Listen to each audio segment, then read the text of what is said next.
From a 400-year-old recipe for edible artwork to a rare type of salt shaped like a dinosaur egg. In 2023, we met artisans from around the world who are preserving some of the oldest and most endangered traditions. Here's how 18 of the world's most fascinating crafts are still standing. For over 400 years, one family in Japan has been shaping rice flour, beans, and sugar into tiny edible sculptures. These sweets are called Wagashi, and making them is a precise and delicate art. Confectioners have to be quick, and their hands have to stay at just the right temperature, or the dough is ruined. ですから昔の本当にうちらのその古い菓子屋のって言ったらほとんども天上人といった貴族ですね。天皇陛下と貴族しか召し上がらない。 Kiyoaki Maegawa is the 17th generation owner of his family's shop in Kyoto. やっぱりお菓子はやっぱり好きで、お菓子作ってて楽しい。 So how did this dainty art go from a delicacy only a few enjoyed to a national dessert? We went to Kyoto in Japan to find out how these traditional sweets are still standing.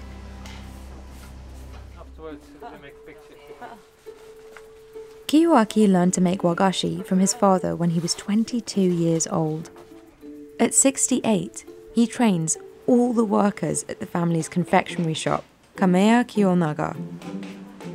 菓子の職人っていうのはこう見て覚えろというやり方やったんですけども、私はそういうやり方は絶対ダメで、もう手に取ってもう教えると、でもうやりなさいと。They specialize in kyogashi, a type of wagashi made only in Japan's ancient capital of Kyoto.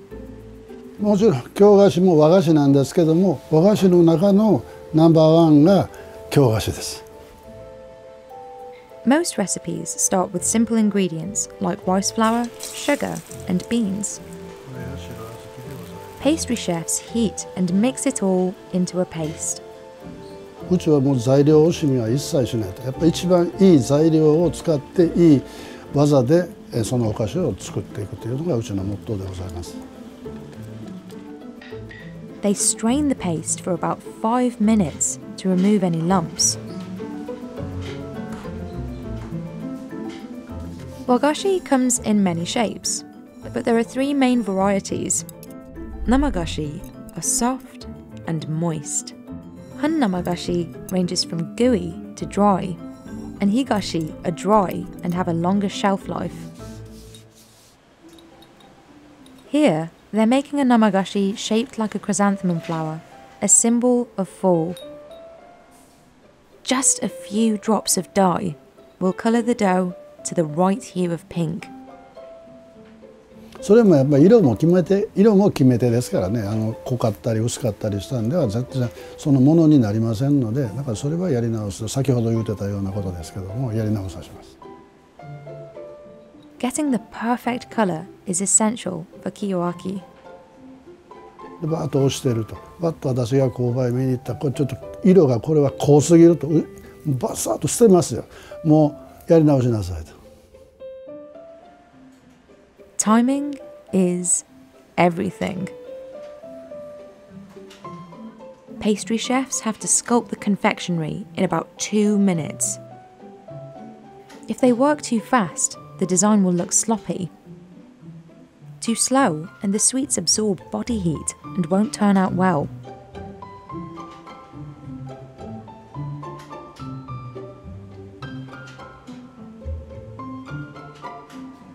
This simple wooden stick, called a sankakubera, is the only tool they use to sculpt the petals. If one line is out of place, they have to start the process again. 私自体はお菓子を作るのに、一つ一つ我が子のように作っているので、完成したらとても嬉しい気持ちになります。 Chrysanthemums are a Japanese national symbol and represent longevity and rejuvenation.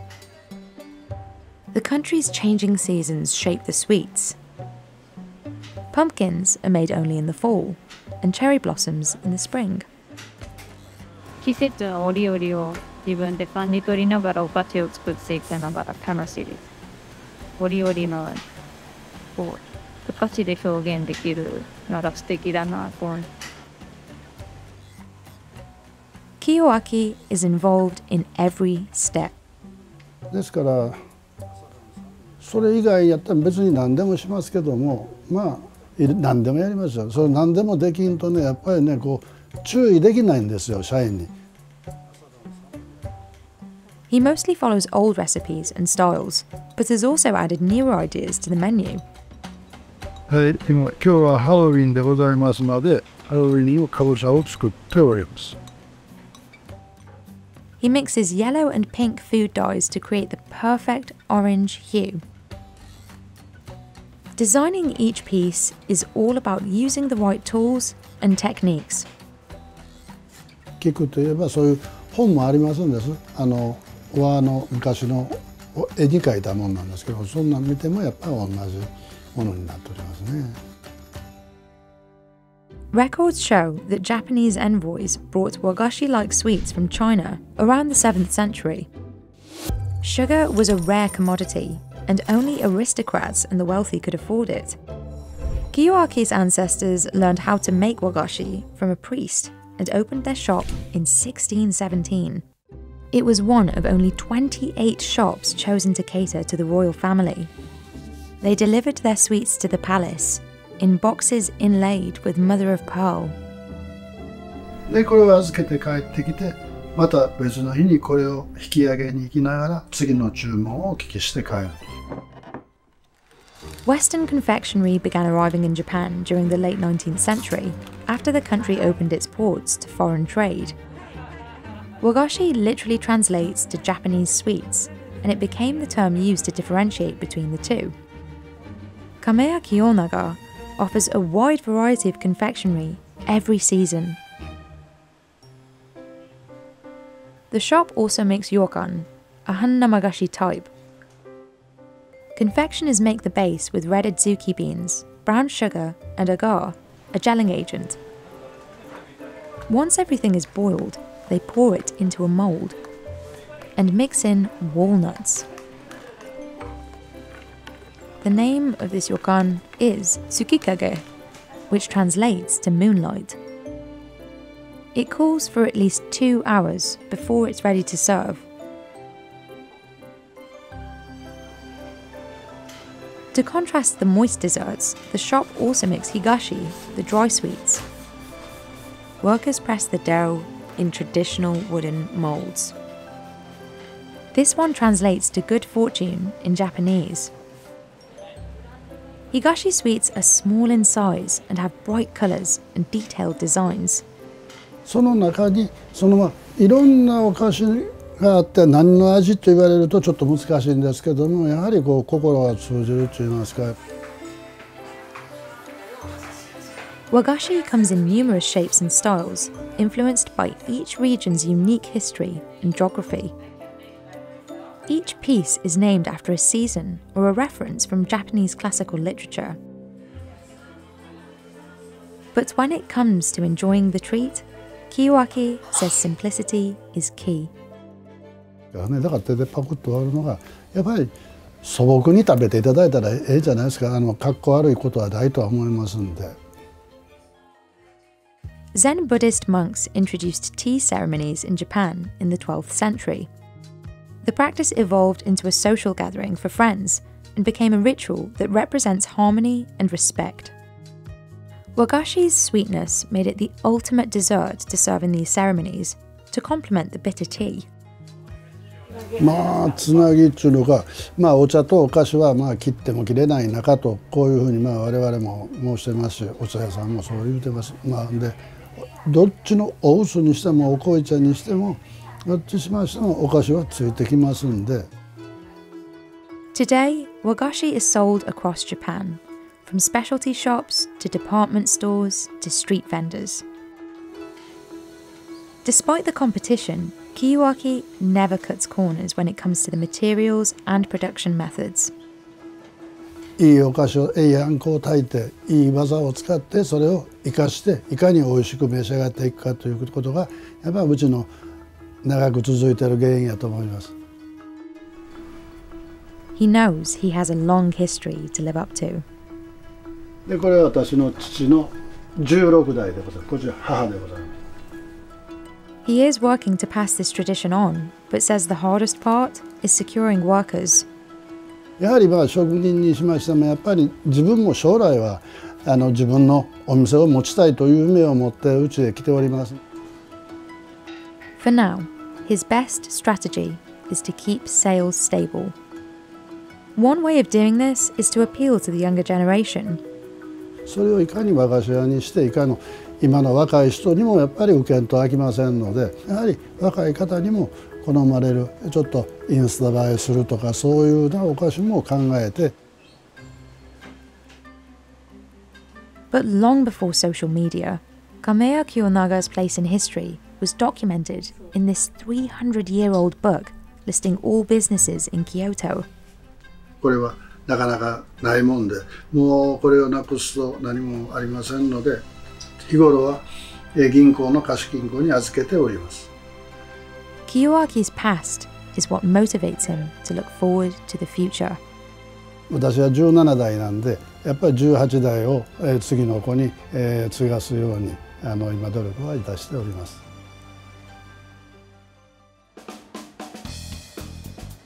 This is the oldest chocolate house in New York City. Exactly 100 years ago, Lilac Chocolates began serving this butter crunch, created by its Greek immigrant founder. Today, it's run by another immigrant who's kept many of the original recipes. Before working at Lilac, I didn't even know what chocolate is. Anwar Koder oversees the production of over 175,000 pounds of chocolate a year, and he still manages to keep it handmade and fresh.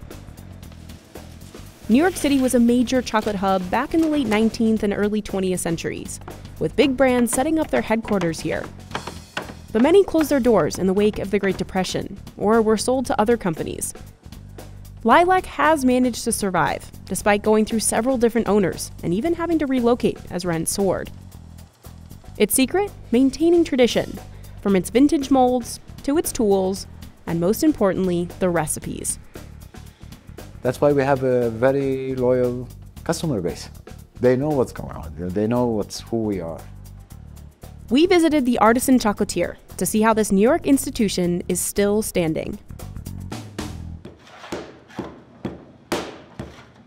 At 8 in the morning, a sweet smell fills up Lilac's Brooklyn factory. In different corners, you'll see mesmerizing waterfalls of milk, dark, and white chocolate. The company prides itself on making its confections largely by hand and in small batches. That includes the founder's famous butter crunch, made the same way it was a century ago. It starts with sugar. Anwar still uses a scale that's been with the factory since day one. The scale itself is over 120 years old. I know even the numbers are gone, faded, but I know where exactly, put it. I'm still using it. After working here for 34 years, he knows most of these measurements by heart. And this is what cooking is. It doesn't have to be really precise. It's just the experience. He hand scoops tapioca syrup into the mixer. This is one ingredient Anwar updated over the years. Originally, the recipe included corn syrup, but Anwar says he's now opting for healthier alternatives. He heats it all up so it turns brittle, then adds roughly 15 pounds of butter. The cooked butter is just, it just penetrates you, it's in your head. To give it a crunchy bite, he adds 3.5 pounds of chopped almonds. This layer of butter creates a non-stick surface on the marble table, the same one the founder worked with a century ago. The marble tables are a part of the heritage in this company. They have been here since 1923. The marble cools down the sticky mixture, while keeping it soft enough to shape. One of the very old tools we have, we still use it to score all the candy. Anwar and his team only have about 15 minutes to spread and cut the candy before it hardens.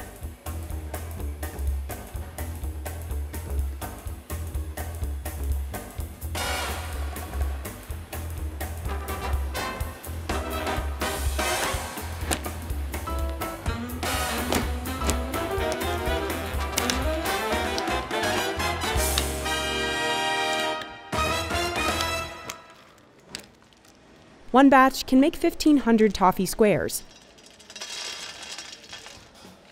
They shred fresh almonds into a mountain of dust and coat the candy in milk chocolate before mixing it into the almond powder. Throughout the day, Anwar moves around the factory, overseeing the chocolate production line. Champagne? Okay, finish champagne. Okay, doing that. He says he's memorized most of the company's 120 plus recipes, and about 65 of them made it into a recipe book that Anwar keeps in a safe. The recipes was passed, through employees, basically, and that's how it survived. We always talk about the original recipe. All of it in here. It's in pieces. They're not all together, Now I have them all in the computer. Anwar also added a few of his own recipes, like for peanut butter cups and salted caramels. But 34 years ago, he didn't even imagine he would be running a chocolate factory.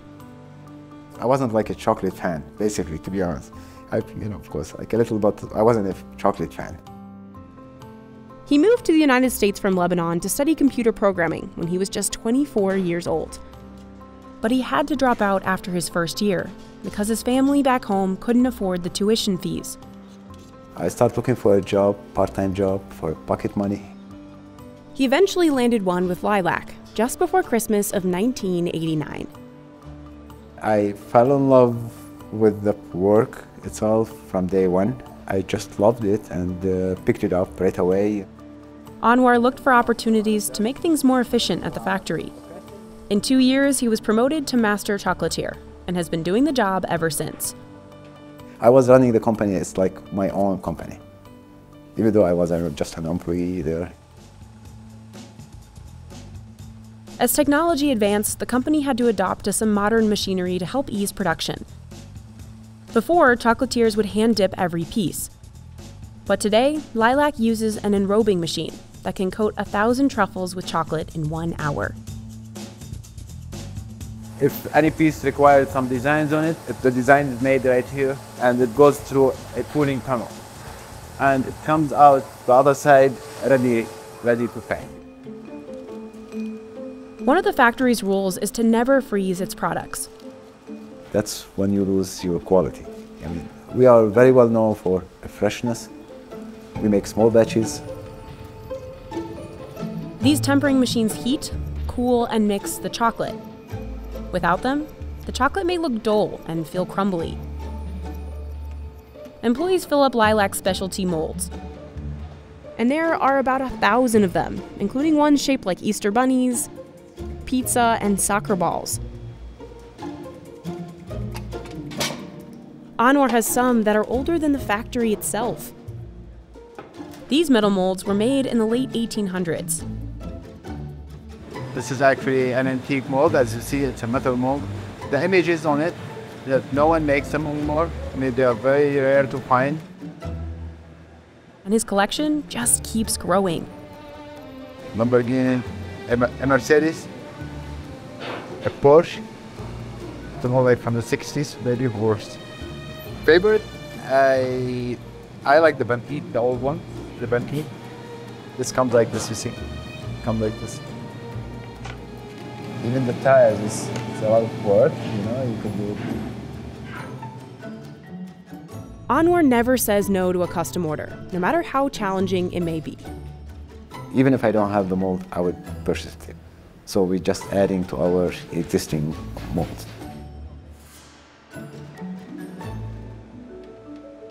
This giant turkey mold is almost 30 years old. Anwar bought it to use as a window display on Thanksgiving week. A customer saw it and ordered 15 chocolate turkeys a day before the holiday. Anwar said yes, knowing what it would mean. I didn't go home that night. I spent all night making turkeys for him and got it ready by 10 o'clock in the morning. Chocolate took off in the United States in the 19th century, when it became faster to make it using machines. Many iconic brands like Maillard's, Runkle Brothers, and Hyler's opened large chocolate factories in New York City in the late 1800s. Lilac was established in 1923 by George Demetrius, a Greek immigrant. But that era of growth would come to an end as the Great Depression loomed.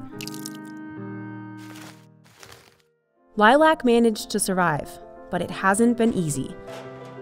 Ever-rising rent prices have threatened the business for decades. While Lilac Shop stayed in the city, Anwar moved the entire production to its first Brooklyn factory starting Easter week of 2005. The busiest week of the year.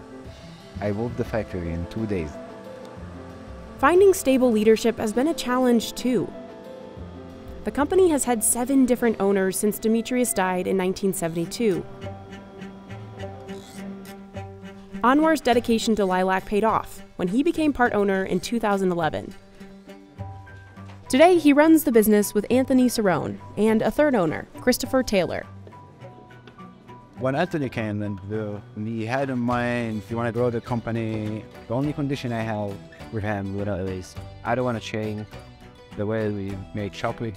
And this was fine. He was fine with that. We both agreed you never touched the recipes of an old school company. That's just something you don't do. Since they began their partnership, Lilac has expanded from 2 New York shops to 6. But as the company continues to grow, quality and tradition remain their priorities. We sell something that's 100 years old and people, there's a whole nostalgia to chocolate. You have to know what your traditions are. We all agreed at the same time you had to keep the packaging and the brand fresh. They make their chocolate in this roughly 9,000 square foot factory in Brooklyn's Industry City. Passers-by can peek through the glass window to see how chocolate is made. Anwar says Lilac does not make extra chocolate stock, use preservatives, or freeze its chocolate to sell later. So during its busiest occasions, like Valentine's Day and Easter, the team works to fill orders and keep its shelves stocked.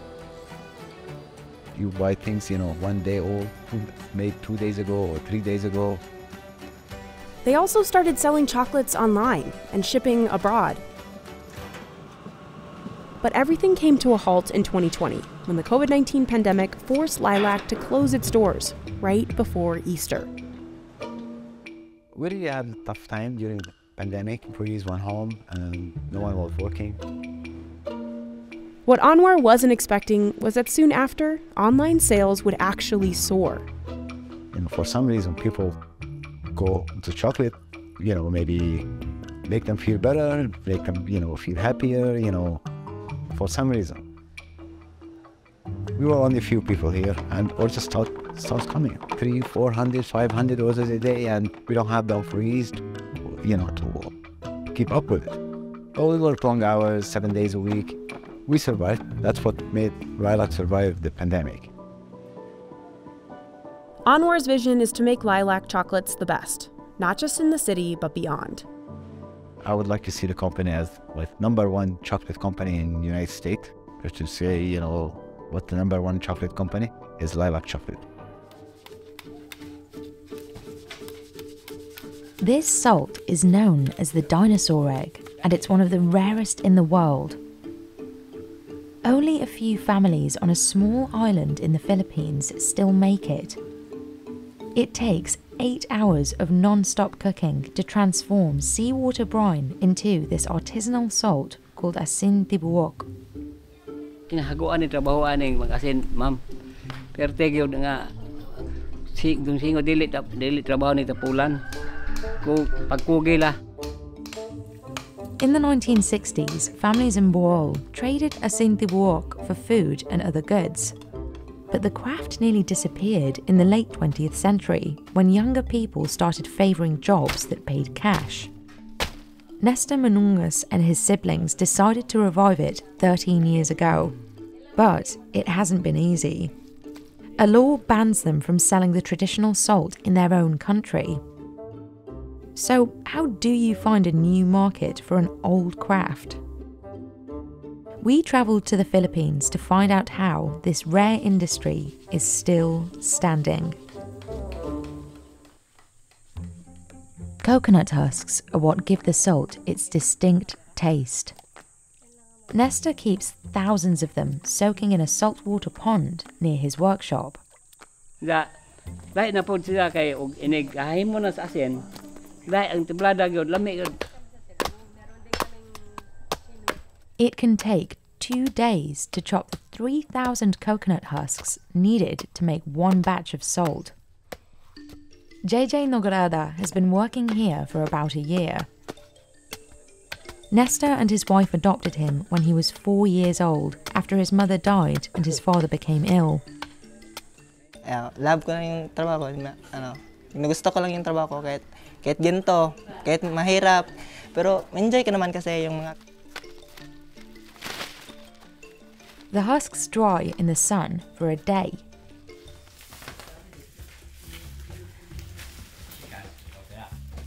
Next, Nestor sets them on fire, starting from the bottom. He learned salt making from his father and grandfather when he was 15 years old. But like many other young people, he left 3 years later to look for less laborious careers. Di siya kumukuha ng kay hago kayo. 2 kilometro sa ning kuha ang samunot og kahoy pag. Today, his team of 4 does most of the work. The husks burn continuously for a whole week. Kay binantayan ko na siya. Puli-puli yun na o magabi lain mo kuan ang adlaw lain mo gabi kay kapoy mga di man katugan siya. Dili katugan na siya kay ma-powder mo na siya katugan. The pile of ashes left behind is called garsang. Workers break up any large pieces by hand. This is one of the most essential ingredients. Workers cover the rattan filter, called saksak, with a bed of fresh palm leaves to keep it from leaking. They pack the ashes in and spend an hour compressing them with a wooden stick.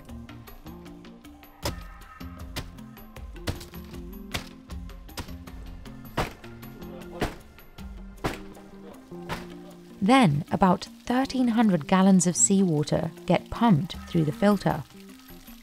What comes out on the other side is a salty brine called tasik. This step alone can take a day and a half. Para sa kayo niya. Mo na ni ready to kuan ni.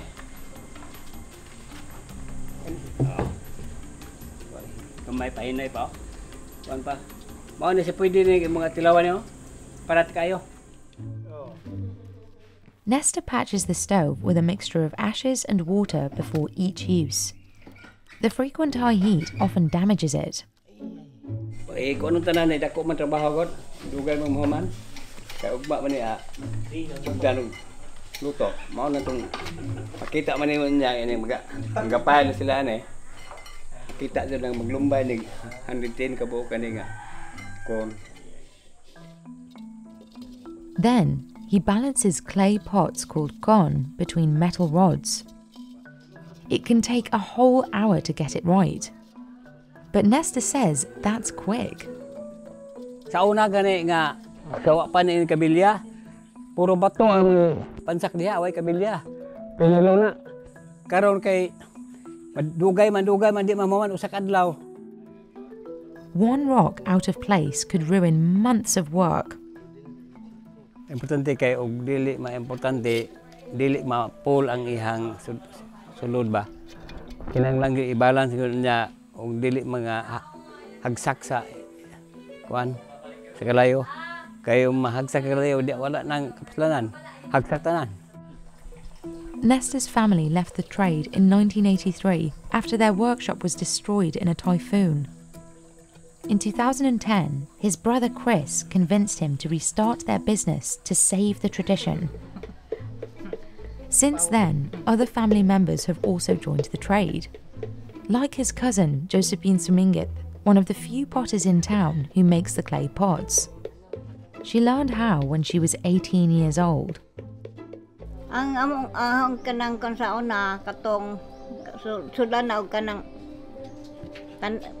tanaman kanang kaang kaang o kanang kalan mga tuana sa lungagan mo na ang kuan pag kuan na karon sa asen diyan mo na si ahong. Back at the workshop, the team prepares the fire with mahogany wood and coconut fronds. Nesta has strict rules in place before any cooking begins. Everyone needs to remove jewellery or watches and refrain from eating oily foods. These are based on superstitions passed down for generations. Finally, it's time to start cooking.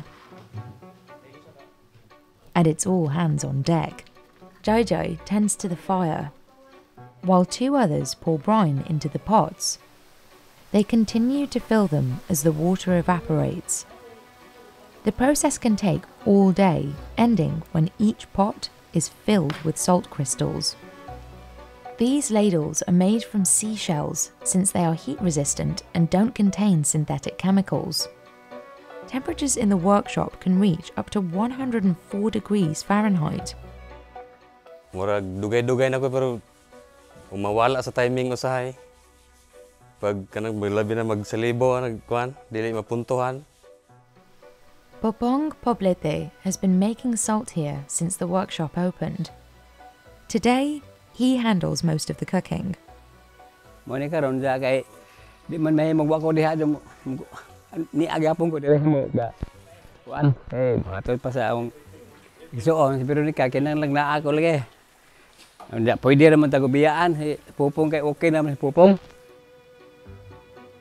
After 8 hours, all the pots are finally full, but the salt won't be ready until they crack at the bottom. They sit to cool overnight. Workers take each pot out of the stove the next morning. Okay, nagdikit man sila, tanggalon nila kay aron isa-isahon pag hinlo ang iyang kilid-kilid o pagkuha ning paglimpyo ning kilid po ba. Workers crack open the bottom of the pot to reveal the salt. Coconut husks are the perfect cleaning tool to remove any dust. Most of the people who work with Nesta today had never made salt before, but now say they love the work. Parang ano na rin, na masaya na rin kasi siyempre sila lang yung mga taong nakakaalam ng asin tapos parang shinare nila yung mga nalalaman nila, parang masaya din, ganun. One batch makes 110 eggs. They can make up to 4 batches a month if the weather is good.